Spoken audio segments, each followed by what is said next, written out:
পোলাও রান্না করছি। এই চালটাকে আমি আগে ভিজিয়ে রেখেছিলাম 10 মিনিট। 10 মিনিট ভিজিয়ে রেখে চালটাকে ফ্যানে দিয়ে শুকিয়ে নিয়েছি। এখন এই চালটাকে আমি একটু কড়াইটা গরম করে একটু ঘি দিয়ে তারপরে চালটাকে দিয়ে দিচ্ছি কড়াইতে। চালটাকে একটু ভেজে নেব। চালটাকে 10 মিনিটের মতন ভেজে নিয়ে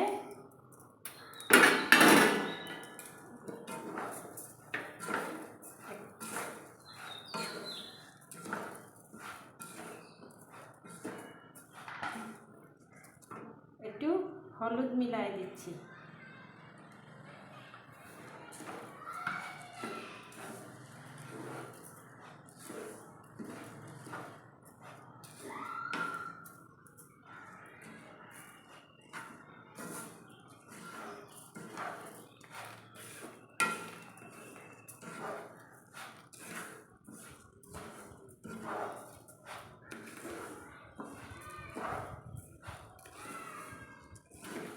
চালটা একটু ভাজা ভাজা হয়ে এসেছে, আর একটু ভাজবো। হয়ে গেছে। এখন আমি চালটাকে একটা পাত্রে নামিয়ে রাখছি। চালটা নামিয়ে রেখে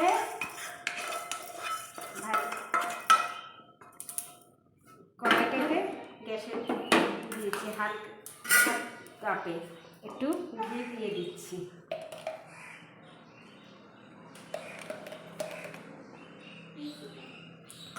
একটু ঘি দিয়ে দিচ্ছি, আর এখানে আমি কাজু কিশমিশটাকে ভেজে নিচ্ছি।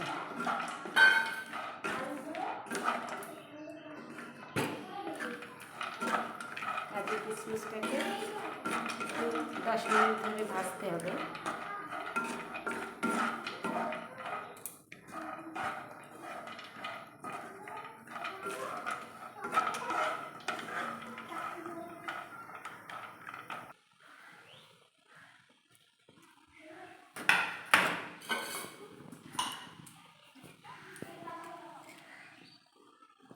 দাঁড়াও, এখন শুরু করে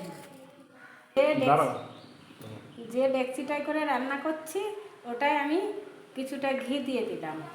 ঘি দিয়ে ঘিটা একটু গরম হয়ে গেলে আমি দুটো তেজপাতা আর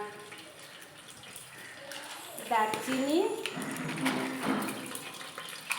এলাচি, দারচিনি দিয়ে দিলাম। গরম হয়ে গেলে আমি চালটা দিয়ে দিচ্ছি। চালটা দিয়ে দিচ্ছি।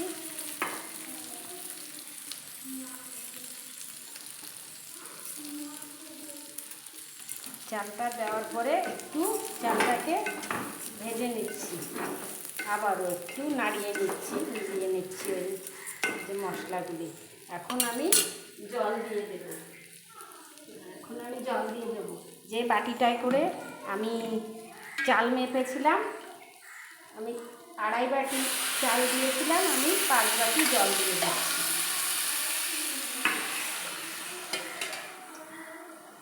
আপনারা যে বাটিতে করে মাপবেন সেই বাটিতে করেই জলটা দেবেন, তার 2 গুণা জল।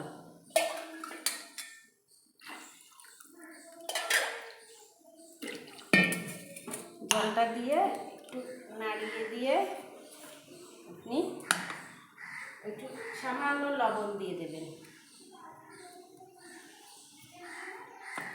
সামান্য লবণ, আর যে যেমন মিষ্টি খেতে পছন্দ করে সেই হিসাবে চিনি দেবেন। আমি খুব একটা মিষ্টি খাই না, তাই আমি 1 চামচ চিনি দিয়েছি।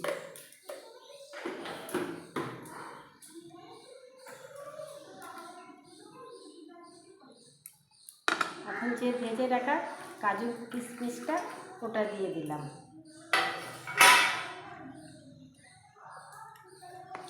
আর একটু ঘি দিয়ে দিলাম। আপনি যে যেমন তেল মশলা পছন্দ করেন সেই হিসাবে ঘি দেবেন।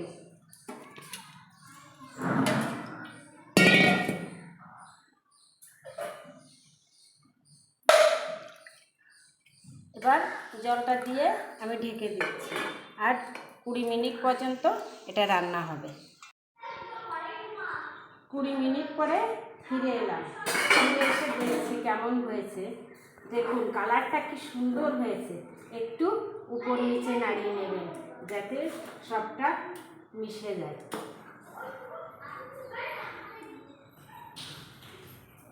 এটা যাতে সব জায়গায় মিশে যায় জন্য একটু নাড়িয়ে নিলাম। নাড়িয়ে নিয়ে রেখে আবার একটু হাত দিয়ে দেখলাম, হ্যাঁ ঠিকই ফুটেছে। আপনারা এইভাবে বানিয়ে দেখবেন। আর তারপরে একটুখানির জন্য এটাকে ঢেকে রাখলাম। আপনারা এইভাবে বানিয়ে খেয়ে দেখবেন একবার।